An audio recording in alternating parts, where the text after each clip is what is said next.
My parents told my brother to take my house because I don't have a family. I'm a single man in my early 30s. I've got a brother who's 29, and he's already got 4 kids now. He had his first at 22, and the second followed a year later, then the third 2 years after that, and the fourth is the most recently born a couple months ago. His wife and I do not get along, as she always likes to try and get a rise out of me by acting superior, then turns into an extreme self-victimizing drama queen if I retaliated against her in any way. She can cry in an instant and can put on an extremely convincing show to get sympathy from just about anyone. My parents and brother absolutely adore her, even though they know exactly how she really is and just don't care. She's very good looking, I'll give her that, but she's so awful that I could never be attracted to her. She also refuses to get any sort of job, even though she has a college degree, and my mother willingly helps with the kids all day. So their finances are entirely dependent on my brother. This also means they can't afford to live anywhere but my parents' house.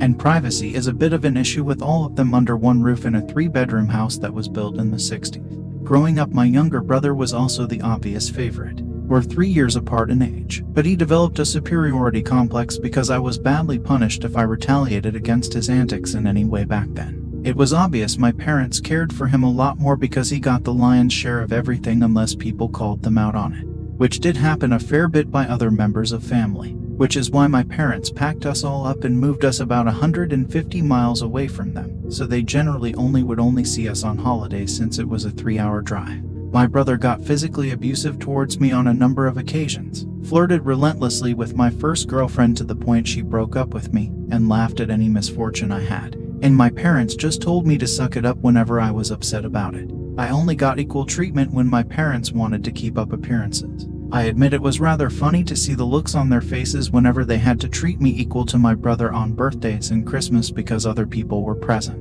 We had relatives that were very nosy and loved gossiping drama, so my parents did their best to hide what was really going on, and threatened to take all my stuff away if I didn't keep my mouth shut. If anything, it just made my parents celebrate more when I turned 18 and moved out because it meant they no longer had to provide for me. I wasn't even done with high school yet when I moved out, but couch surfing was far better than living with them. I was low contact ever since leaving home. They didn't even show up for my high school graduation, but I really didn't care. From that point on, I would usually only see my parents and brother on holidays like the rest of the family. The start 2020 pandemic was not kind to me. I lost my job and couldn't renew the lease on the condo because my roommate also lost his job and neither of us could afford the place on unemployment money. It was a rented 2-bedroom condo that I really loved. As the lease was ending, my roommate left early to move back in with relatives, and I had to sell nearly all of my stuff because I was soon going to be homeless if I didn't downsize to an extreme.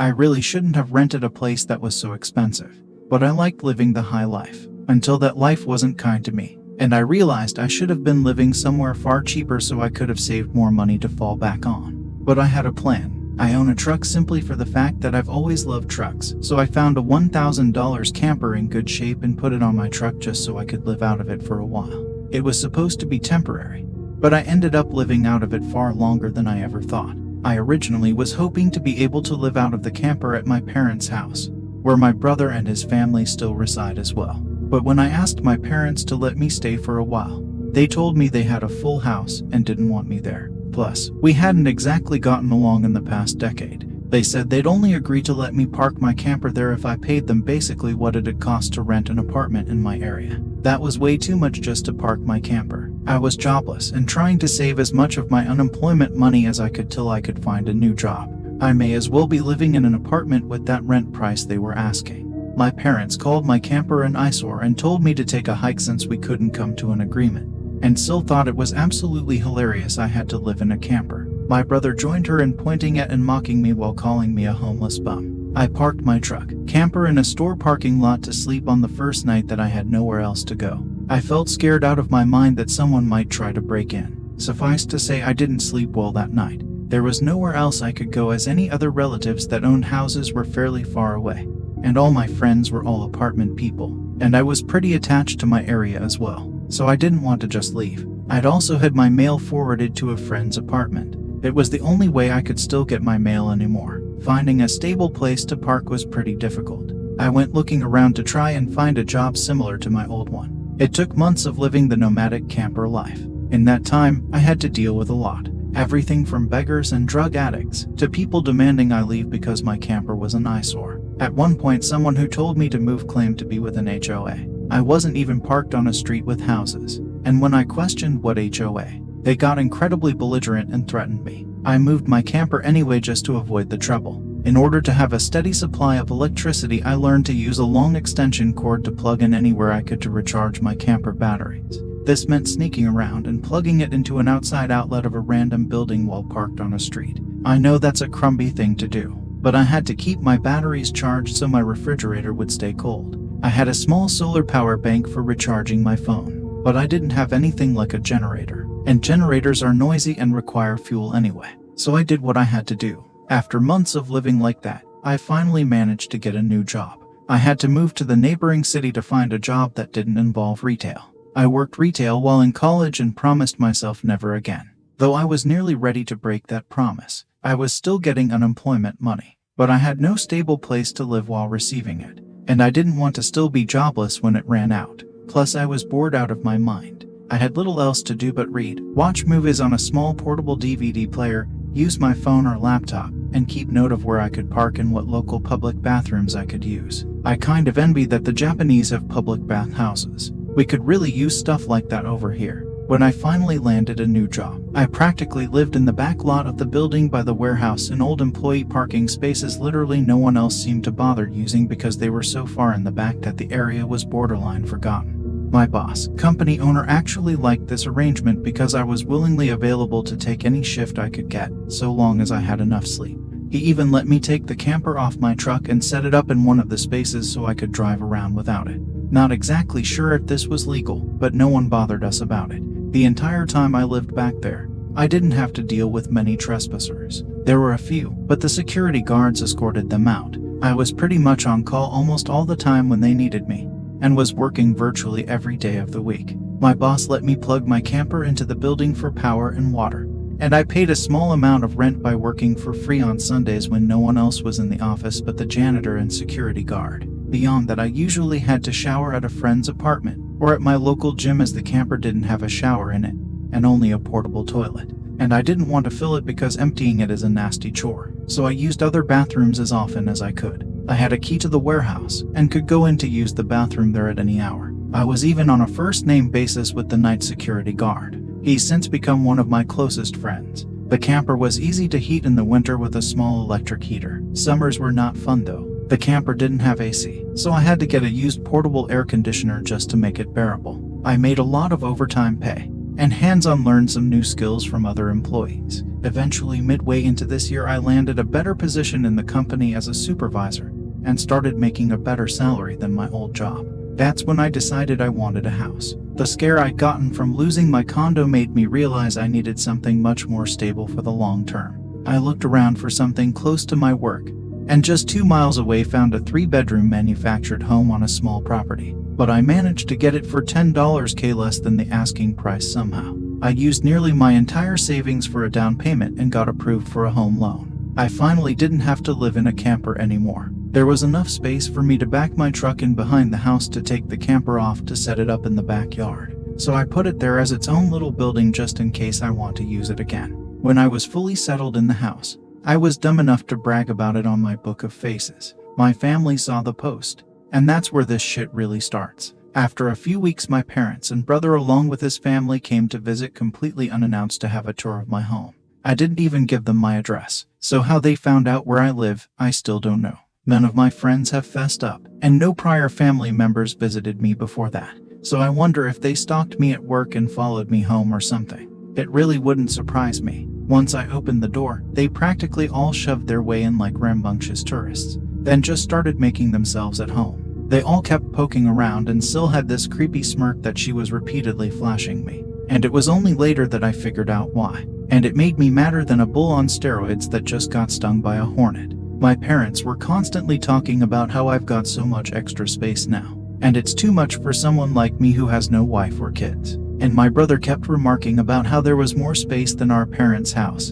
and my house was closer to his job too. Red flags all around, I know. Eventually, my brother asked me to speak privately. Everyone else suddenly left the room and piled out onto the front porch. That's what finally made me realize they'd planned something. My brother said the house was too much for me alone, and I should let him move in with his family because his wife is pregnant with kid number 4, and my house is much closer to his job.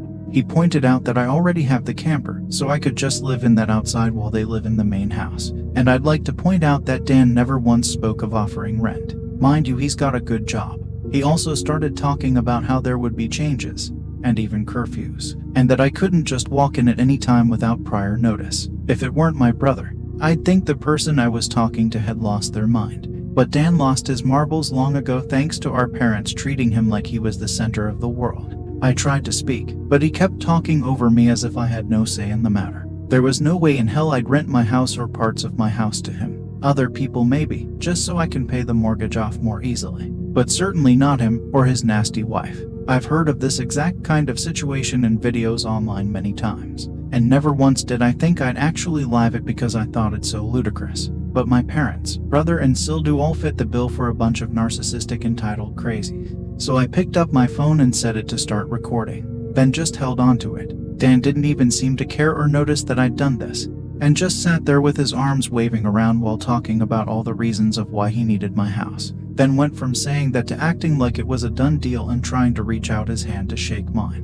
That's when I finally showed my backbone and said hell no. And I said it loud enough that Dan stumbled backward for a second. I'd rarely ever raised my voice to him on that level because I was punished by our parents whenever I did. But this was my house, not theirs. My spine can be as shiny as it wants here. I stood up and then told him that my house was not up for grabs, and acting like I'll let him move in just because they want it won't make it happen. I bought my house for me, and it's not my fault he keeps having more kids and has to keep living with our parents because he can't afford to move out. Dan got as physically close to me as he could without actually touching me and said that I didn't deserve the house, and he needed a better place for his family to live. I laughed back in his face and said that was total bullshit because I worked hard to be able to buy my house. Of course I deserved it. Dan started yelling that I have no wife or kids, and I don't need all the space, so I may as well give it to him. I said I'm not giving him anything, and he never even offered to pay me rent. If I let him move in, I'd still be covering the entire mortgage on my own house without even being able to live in my own house. Then Dan told me that he shouldn't have to pay rent because his family comes first, and our parents said I was going to do this, and that I will. I yelled as if their word was law or something, and told Dan that they did not have the right or power to give my house to him. Then right one cue my parents and Sil barged back in through the front door and surrounded me to try and force me to agree. There was a lot of fighting. But to sum it up, from this point on I heard the line "just do it" for Dan way more times than I can remember. In the fight I told them all they don't have a say in my life or my house, and to get out before I called the cops. Sil screamed the loudest at me about how she was pregnant again, and I can't do this to her. I said I did nothing to her. She just assumed she could take from me like I would just allow it.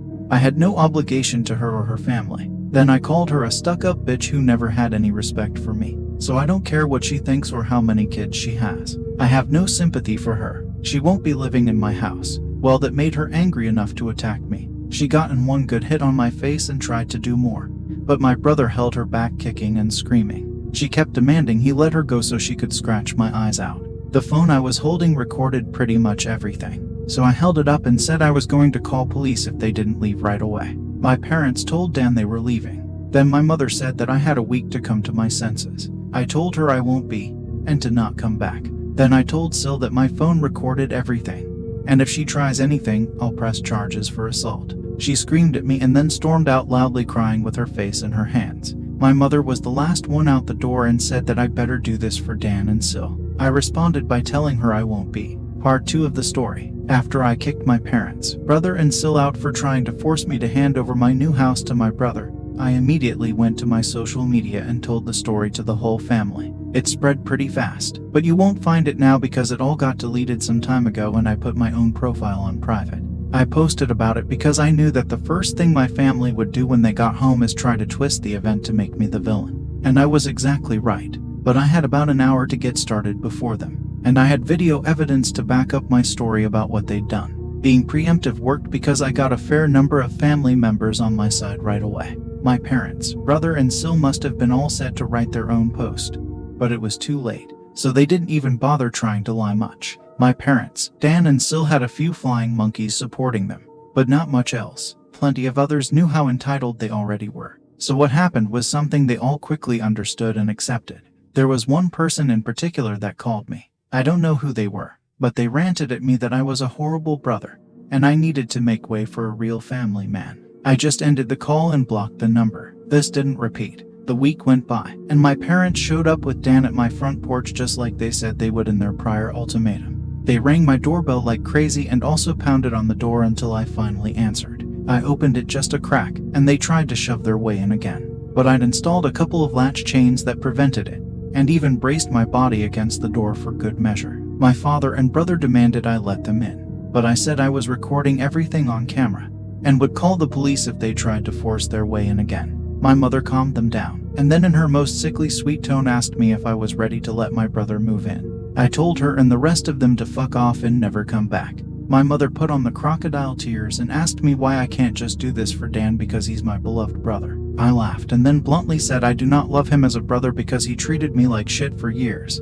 and they only encouraged him to do so. They are terrible parents, and he is a terrible brother. Then told them to leave or I'd be calling police ASAP. They all left surprisingly easily, apart from my mother's loud crying and the others giving me dirty looks. One could say making them leave was suspiciously easy. I thought the whole mess was over, but I guess I should have taken them more seriously, because they had other stupid plans. I came home later that week on Friday evening to find a moving truck and my brother's minivan parked in my driveway. It was Dan and his family there moving stuff in. He just waved to me with a shit-eating grin when I saw him. I was furious and told him and the rest of his family to stop, but Sil smugly said to me that like it or not, they were moving in. And then in the most fake way while tilting her head and puckering her lips, she said that it was okay, because my mommy allowed it, and I should always listen to what my mommy tells me. I seethed with rage just hearing those words and looking at her smug bitchy face, so locked myself in my truck to call the cops right away. When they realized what I was doing, Sil started pounding on my window and yelling at me to stop,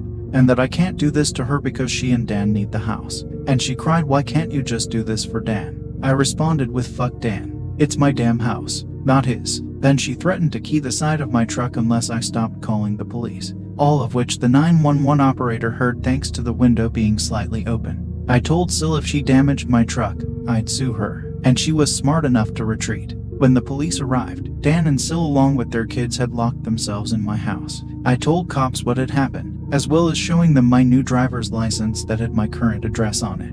Then when we went to my front door, I saw that they'd changed the lock, and the old lock was laying on the porch with the center of it drilled out, and the drill they used was laying right next to it, with a complete Harbor Freight drill bit set. I pointed out the broken lock and drill, then gave the police a rundown on all the events that happened prior. Well, I guess Dan called our parents over at some point after I arrived home, because they showed up while I was talking to the cops. My parents immediately lied and started saying that I'd agreed to rent my house to my brother and his family. I said that was an easily provable lie one way or another. So Dan and Sil finally came out of my house with some papers in hand. They both looked super smug, like they'd somehow outsmarted me. They'd actually drawn up and printed out a fake rental agreement, but my signature was not on it. There was one, but it looked nothing like my handwriting. I don't think any of them have ever actually seen my signature, so that was incredibly stupid on their part. I told my parents and Dan that was stupidly blatant fraud, and if the cops investigated, they'd easily figure that out,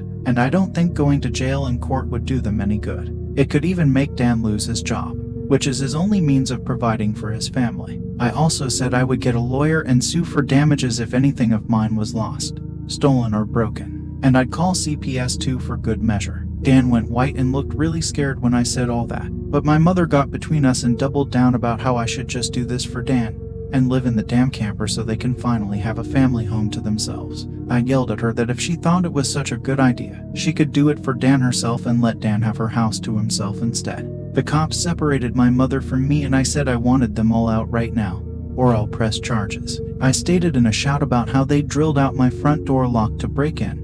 The lease papers were obvious fakes, they badly forged my signature, and I have recorded video of Sil attacking me. Those are felonies I could fuck over their lives with if I wanted. And if they didn't leave, that's exactly what I'd do. The only reason I hadn't already was for the sake of Dan's kids, so they have one chance to get the fuck out. The moment my parents heard that, I think it finally clicked that they could not force me to do it for Dan. My mother surrendered and said she'd put an end to this. Then she went over to Sil and spoke with her quietly for a minute while my father spoke to Dan. Sil instantly started loudly crying and ripping up the fake rental papers into tiny bits and tossing them like confetti, only to have an officer tell them to pick up the bits of paper or he'd cite them for littering. Both of the cops at this point had the "I don't get paid enough for this" looks on their faces. Dan had to start telling his kids to load their stuff back into the moving truck. The kids were all crying, and the eldest was sobbing that he won't get his own room now. Sil and Dan gathered their kids up to try and make one last pathetic attempt to guilt me with the sad family routine. I swear, I think they'd practiced it beforehand. All of the kids had the same pleading look with quivering mouths. Sil kept rubbing her pregnant belly and tilting her head to look like a sad puppy, and my brother just made the saddest face he possibly could and said, "Please don't do this. We need to be able to live here." But I didn't falter and told them to keep packing. All the kids and Sil turned the crying up to 11. And Dan yelled at me, "Are you satisfied with yourself? You've denied us a home because you're too selfish to share and help out family." I ended up laughing like a maniac and retorting that what he was trying to do was taking, not sharing. And no amount of crying will make me let his family move in because he's no brother of mine anymore. He's just an entitled prick who thinks he can take whatever he wants from me like when we were kids. Dan started F-bombing me until the cops told him to cool it or he'd be in cuffs regardless if I wanted to press charges. He sucked in his lips and looked a mix of afraid and supremely pissed off. I asked the cops if they could stick around until my parents, brother and Sil had all left, and they said they had no intention of going anywhere until this had been resolved. In fact, in the next few minutes 2 cops became 4 as more drove in for whatever reason. That gave my parents some extra incentive to get moving. I made Dan give me the keys to the new lock he'd put on my front door. He was really reluctant to hand them over. Then instead of handing them to me, he actually threw them down the street and into a storm drain while saying to go get them myself. But one of the cops scolded him for that and made him go get them. He had to pull the grate off just to get at them, and he got pretty dirty in the process. When he got the keys back, he just grumbled then slammed them down into my hand. I then told them all to leave and never come back. My mother said I'd be disowned for this, as if that were some kind of threat to me, and I voiced that to them. Then in an overly sarcastically I said something along the lines of, "Oh no, that means I won't get to come to any holidays with you guys where I always get treated like shit by you all anyway. Because Dan has always been your obvious favorite. You treated all me so badly when I was growing up that if Dan ever needs an organ donor, I wouldn't give him anything. So do like you always told me to do when I was mistreated by all of you, and suck it up." My parents were floored after I said all of that, and the quartet of cops were looking pretty judgmental at them as well. I tell you, if you want to put nasty parents like mine on the spot, confront them in front of cops, because they'll likely not try anything really stupid then. My mother just started crying and walking away. My father just stood there looking like he wanted to hit me, and Dan just held his kids in defeat. Oh, and Sil was off having a tantrum in my front lawn. Soon enough they all formed a line handing out boxes and got their stuff out of my house. Nothing had been unpacked yet, so it all was taken out pretty quickly. But while doing it, my mother kept saying it wasn't too late, and I could still do it for Dan several times, each time trying to bargain more and more to try to make me change my mind. She said that Dan could pay me rent if I let them stay, and when that didn't work, she said I could move back in with them to let Dan rent my house so I wouldn't have to share the building. I told her to shut up and keep packing boxes because I don't want Dan or his family around. I don't want his money, and I certainly don't want to live with him or my parents ever again after the way they treated me when I was a kid. Making a deal with my parents would be like making a deal with the devil to me. Sil ended up having another tantrum after hearing that and threw a box down, then sat on the ground to have a pity party because she didn't want to go back to sharing a house with my parents. And she just sat looking angry, sad there until everyone else was finished. She didn't even want to get up when it was time to leave. They finally got everything out of the house and into the truck. So before they left, I laid into my parents one last time about all of the shit they put me through growing up. And with 4 cops being right there, they couldn't do much other than stand there and take it for once. I called them out on so many things that happened, and even pointed out how they couldn't just do something nice for me, like letting me stay over with my camper when I was homeless and trying to get back on my feet. How they let Dan and Sil ridicule me and call me a bum. Well, who's the bum now? They wanted to kick me out of my own house so Dan could stay in it free of charge. Yet when I needed a place to go, they wanted to gouge me for more than I could afford just to park my camper when they knew I was out of the job. There were more extremely judgmental stares from the cops when I said all of that.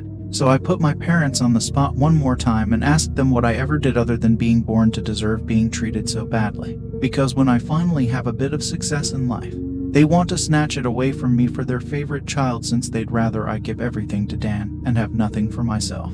I bought my house using the money that I earned. I owed them nothing, and I won't be asking anything from them ever again, because clearly I will never be anything more than a doormat or a cash cow in their eyes. I got no answers from them. They just stood there looking like fish out of water. So I continued ranting and asked them what in God's name made them think they were such good parents after all of that.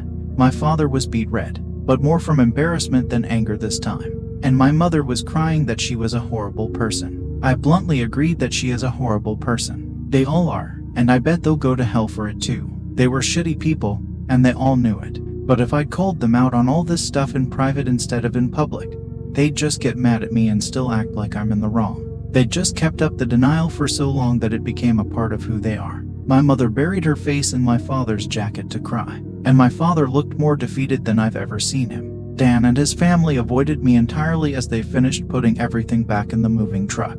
I made sure nothing of mine was stolen. Not that I'd had a chance to get much furniture yet. They all got back in their vehicles, and Syl just stood staring at me with malice until my brother finally got her to drive the minivan home. And as soon as they were all gone, I got back online again and spilled the beans what happened. My parents were too embarrassed to even try and defend their actions this time. And while the family was somewhat split before this incident, it was now a landslide in my favor. Nearly all of the family has sided with me after this incident, and those who haven't simply aren't siding with anybody. No matter how much my parents previously tried the "we did it for Dan" line, no one listened anymore. So any remaining familial support they had is now gone. Many in the family who I expected wouldn't side with me did. That includes the former flying monkeys. So I guess they've finally had enough. Around that time I offered to host half the family at next Christmas Eve in my new house. My parents were not invited. I wasn't blocked on my brother and Syl's profiles surprisingly. And I saw Syl had her fourth baby in early November. They are still living with my parents. I'm pretty sure they knew I was watching, because Syl kept making passive-aggressive posts every couple of weeks or so about not having enough space while living with my parents, probably to see if she can still guilt me. And I'm sure it's driving my mother and father up the wall because they aren't getting any peace and quiet in their old age with 3 rowdy, obnoxious kids, a mentally unstable Syl, my golden child brother, and a newborn baby in the house all at once. Perhaps they could move into a camper in their own backyard and let Dan take over their house completely. They might get some peace then. Yeah, they could do that for Dan. Part 3 of the story. For those who kept saying that I should have just gotten my brother and Syl arrested, that the only reason I didn't was because they are parents. Their kids need them. And if Dan was arrested, he'd likely lose his job. And without that, his family has no money. And Syl has an only months-old baby right now. Neither of them need to end up in jail. But you don't need jail for revenge. Police can help, yes, but I got payback without filing a police report. Would I be this merciful again? More than likely not, and they know it. I decided to wait on making an account and posting until after the new year, just in case more stuff happened. And it did. As previous readers know, my Syl was making passive-aggressive posts on social media that were obviously directed at me, especially after Syl had her 4th baby in November. She was posting the same repetitive nonsense over and over again. She just found semi-clever ways of rewording it, but she pretty much kept regurgitating that she was tired of living with my parents, that there isn't enough space, she needs her own house, blah blah blah. I know I sound dismissive, but live through what I have with these people and you'd be ready to sarcastically play tiny violins in front of them too. They're just that bad. And since I waited until January to make an account, more happened just like I thought. I stated before that I'd invited half the family for a Christmas Eve party at my house, and everyone I invited all came, even though it was a fairly long drive of around 3 to 4 hours for them. But they wanted to come and show me their support. I was praised by them a lot for how hard I'd worked to get a house on my own, and that they were sorry for everything I'd went through. I was asked why I didn't just take my camper and drive the 3 hours back to them, instead of living pretty much homeless for so long. And I had to sheepishly admit that I was very attached to living around here, and I have my best employment opportunities in this area. My hometown doesn't have a lot of great job opportunities in my field, if any at all, and I wanted to make my own way as much as I could. An answer they overall accepted. We moved on to having a rather nice party, the best I'd been in years. Some relatives even brought CDs of great Christmas albums. And I have to say, the one my uncle brought of Ray Charles was my favorite. He sings Christmas songs like no one else I've heard. It was a grand and happy time. I felt like for once I could just forget my past issues and enjoy the moment. but I wouldn't be writing this if it had stayed that way. About 2 hours into the party, you know who showed up. My parents, brother, and Sil popped in trying to look all smiles. They didn't even knock, just walked right in my front door like they were meant to be there. I shut off the music and told them to leave immediately. They begged to stay and said they brought gifts. One of my uncles stood up and yelled at them before I got another chance to speak, and he said they don't deserve to be in my home or my life after the shit they tried to pull months earlier. And he was backed up by several other relatives. Mind you, this guy is my mother's brother, and he used to love her to pieces until he found out about the shit that went on between me and my parents. My grandparents, as old as they are, hurriedly got in between us and said to my parents that if they want to make amends with me, it's far too soon. And they've never been more disappointed in them than they were this past year. They'd hidden their favoritism for my brother from prying eyes for a long time. But no one was fooled anymore, and they needed to make a serious effort to try and actually treat me like a son if they ever wanted to be in my life again. Then they turned to Dan and Sil, and said they've seen the repetitive nonsense Sil keeps posting about.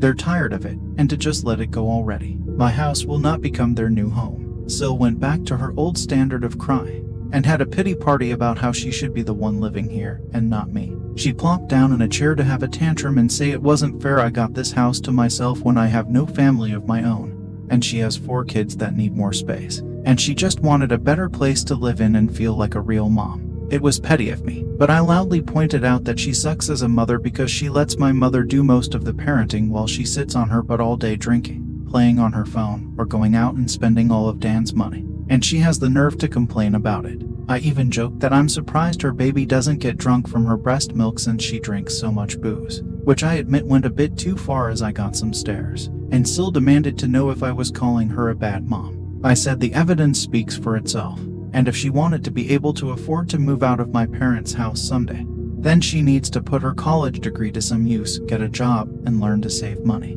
My mother already does most of the child care for my brother's kids anyway, so she'd have plenty of time after her baby gets a little older. My brother's eldest kid, who's 7 years old, ran up to start kicking and screaming at me for yelling at his mom. And he kept at me about how his mom said that I was the bad guy who made her cry and didn't let them live here. That's when my brother grabbed his son to pull him away. But all the other relatives jumped back in, and this sort of turned into a family intervention against my Sil and brother. She was crying, her new baby was crying, her kids were crying. Hell, even Dan was very nearly in tears from the verbal lashing he was being assaulted with. He ended up just sitting on the ottoman I keep choosing by the front door and looking like a complete wreck. He couldn't look anyone in the eye, he couldn't even say 2 words to me. Not with a whole house filled with angry people ready to judge him if he tried to let out his inner golden child again. If they weren't there to get in his way.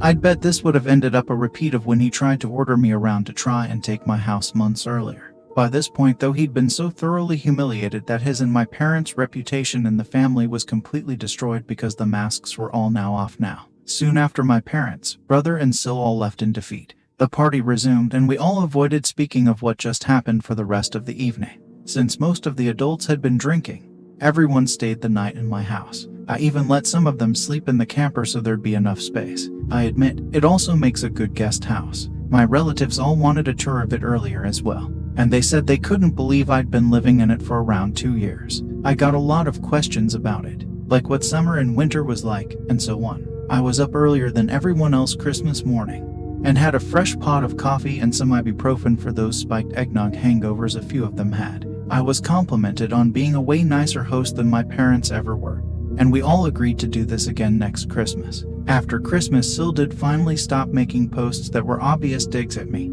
and deleted all of the old ones as well. But shortly after the new year, she more recently made a new post complaining about how she'd tried to convince my parents to get a camper like I did, so it could be set it up in the backyard so Dan and his family could use the whole house as their family home. Well, a taste of one's own medicine is never fun, because my parents turned that idea down vehemently. I hear no one is gonna push them out of their own home, let alone their master bedroom. The post was only up for a couple of days before Sil removed it, and she has hardly posted anything since then. She loves to complain, but if a tree falls and no one is around to hear it, can it still complain? Sil, I guess, has realized there's no point in doing it when no one hears her anymore, and Dan can't afford to move his family out on his salary alone anytime soon. If they end up expecting another child in the next few years, I won't be surprised. Things mellowed down for me since then, and I've even invited friends over for a poker night. I suck at poker because I can never remember a damn thing about it.